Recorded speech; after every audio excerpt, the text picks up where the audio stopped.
Hey guys, welcome back to the channel. Today we're going to be going over Chapter 11 of the American Pageant titled The Triumphs and Travails of the Jeffersonian Republic from 1800 to 1812.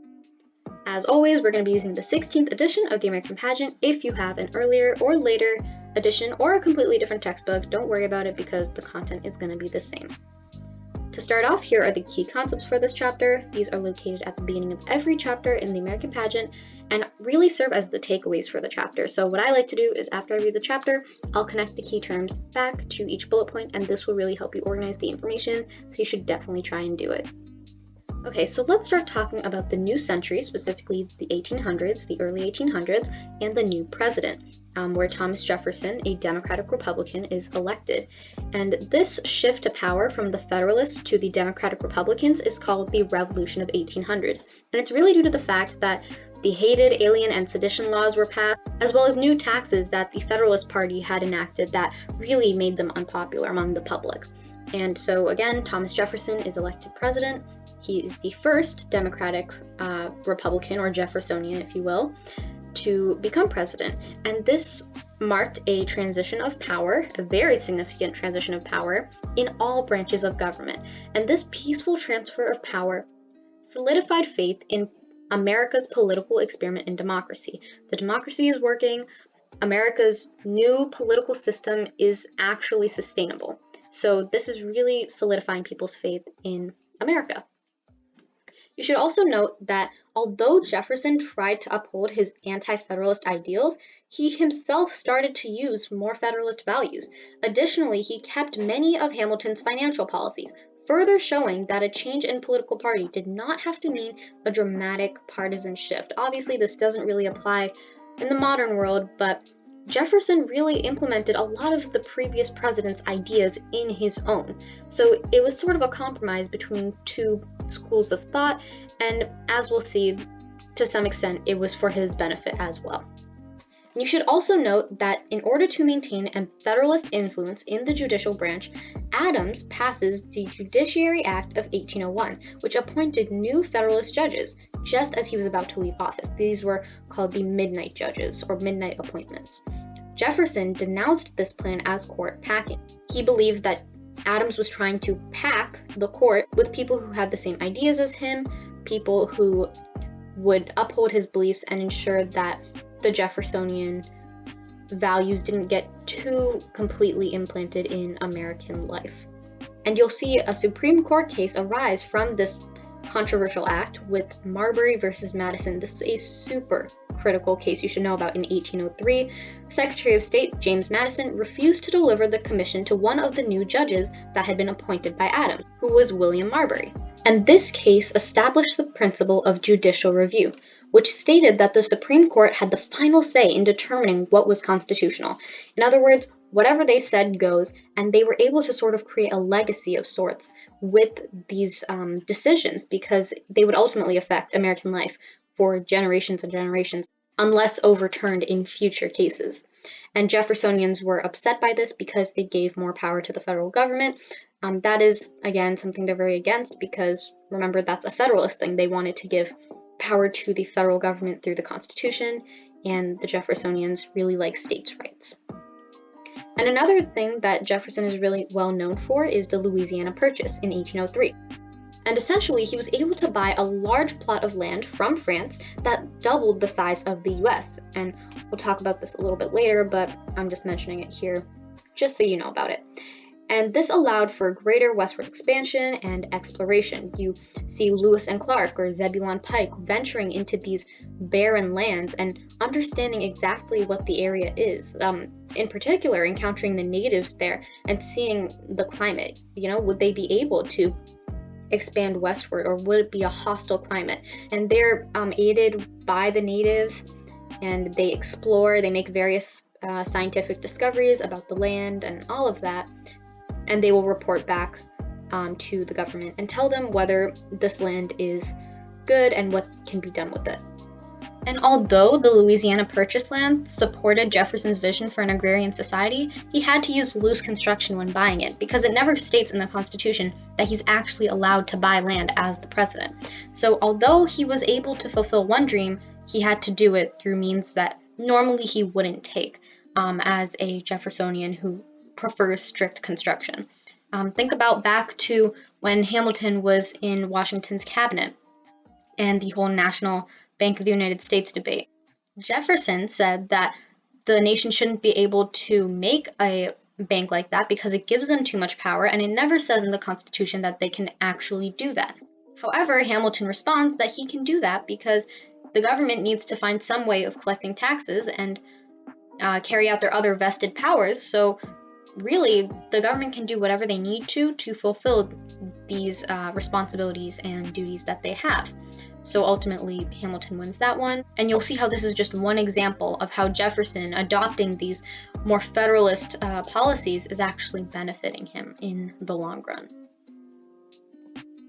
You should also note the foreign policy and other events abroad that are happening during this time. For example, you have the Tripolitan War in 1801. And for a little bit of context, these pirates from North African Barbary states were plundering the US merchant ships, and so the US would have to pay protection money so that the pirates wouldn't raid their ships. And the Pasha, or the leader of Tripoli, was unsatisfied with the payment and declared war on the US. And Jefferson, being a pacifist with an underfinanced navy, an infant nation who knows nothing yet and is literally just barely starting to walk, sends a few ships to Tripoli, just a very basic defense. And after 4 years of sporadic, intermittent conflict, a peace treaty was reached in 1805, and this leads Jefferson to investing in small but fast vessels that provide basic protection while ensuring that the US doesn't get caught in foreign conflicts at sea. So you're seeing this development of the isolationist foreign policy that had started under Washington's administration. Remember, in his farewell address, Washington had said, "Don't get involved in permanent foreign alliances. We don't want to get involved in all these messy entanglements because we need to figure out us first." So you're definitely going to see this continue to be really the main foreign policy going forward until about really the later half of the 17th century. Then things are really going to change. But keep in mind, Jefferson knows that the US is going to get attacked. It's inevitable. So he needs to prepare the Navy as well, giving them ample supplies, while also not over-investing in them, because there are other things that the country needs to do. So you're going to see that this is a very fine line that the country has to walk on for a long while. And so going back a little bit, specifically to before the Louisiana Purchase, I wanted to provide a little bit of context to that. In 1801, Napoleon had convinced the King of Spain to give France the Louisiana land in order to achieve his vision of building an empire. Jefferson did want some of the land, but he doesn't want to fight the French head-on because, again, the nation is not fully developed in any sense, but he does want to get a little something out of it so that the nation can grow. So he sends a diplomat to France in order to get as much land as possible. He basically tells his diplomat, "Here's X amount of money, just get however much land you can, and we'll be fine." However, Napoleon abandons this dream after the successful Haitian Revolution because he realizes he'll never get the land back. So he sells the land to the US in the Louisiana Purchase. He kind of just wants to forget it ever happened and just get over it and try something else. And this is obviously very beneficial for the US. This is really good for them. Doubles the size of the US, increases westward expansion, which is both good and bad for various reasons, as we'll see in the future, and it overall is just boosting national morale. And this part isn't really that relevant, but it was in the textbook, so I thought I might as well include it, and I'm talking about the Hamilton-Burr duel. And after Aaron Burr is dropped from Jefferson's cabinet in his second term, he creates a radical plan to secede New England from the Union with other extremists. Hamilton foils the plan, Burr challenges him to a duel, Hamilton is shot and killed, and this effectively destroys any hope of effective leadership for the Federalist Party, and this is really just the first downfall for the Federalist Party that will ultimately lead to their decline in following years, as we'll see in the next chapter. You should also note that Napoleon deliberately wages war on Britain after getting rid of Louisiana, and Britain responds by deciding to indirectly hurt them by issuing the Orders of Council in 1806, and this essentially closed French-controlled European ports to foreign shipping, and it also applied to American ships as well, unless the ships first stopped at British ports. However, France said that they'll seize any ships that pass through British ports, so the US is stuck in the middle. If they follow Britain, they will still get punished by the French, and if they don't, then they'll still get punished by the British, so there's no real winning here. And tensions are further arising with British impressment, where Britain would seize American ships and force sailors into the British Navy, and this again further angered the US. And really a turning point in terms of American involvement in this whole foreign entanglement is with the Chesapeake Affair in 1807. Essentially, a British frigate attacks a US one, known as the Chesapeake, and asks for the 4 deserters to surrender. When the American captain refuses, the British frigate fires the broadsides, those cannons on the side of the ship, which injured 18 people and killed 3.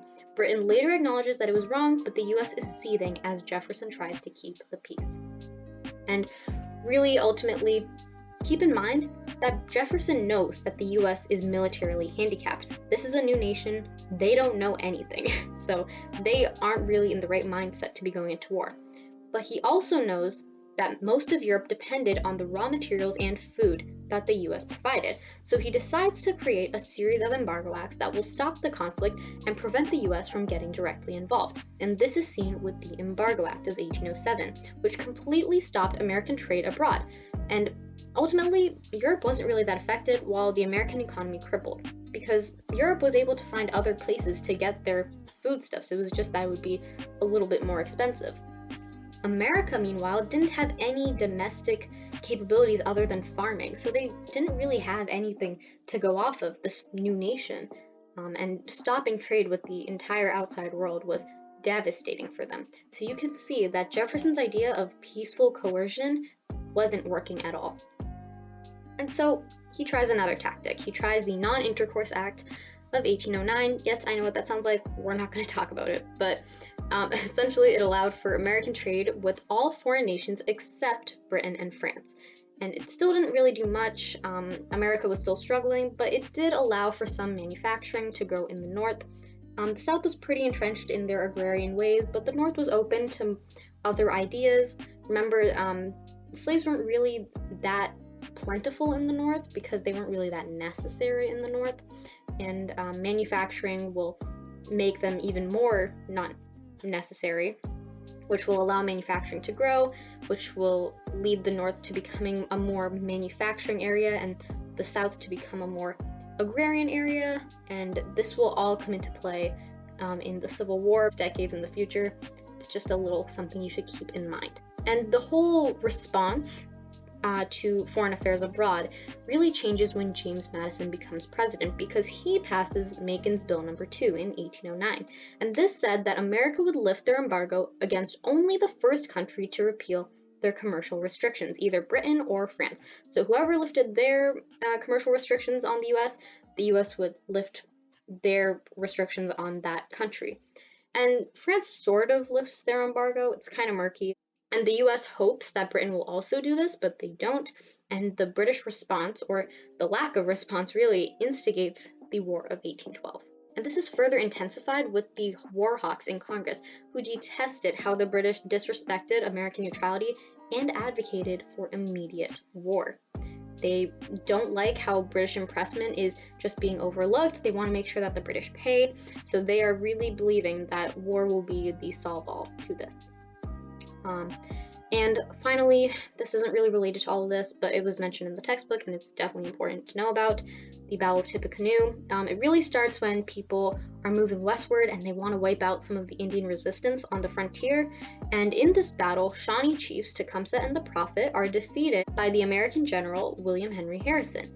And these native tribes lose hope of a confederacy as Tecumseh is forced to ally with the British. And keep in mind, this isn't really important in the moment, but it will definitely be a trend that we'll continue to see in the decades to come, the conflicts really between the natives and the colonists, or, the Americans now. So we'll definitely continue to see this conflict develop and worsen over time. So yeah, that about does it for this video. Here are the credits for how we got everything you just saw. Thank you so much for watching. Comment below if you have any questions. Please be sure to like and subscribe, it helps us out. So yeah, that'll do it for me. See you guys in the next chapter.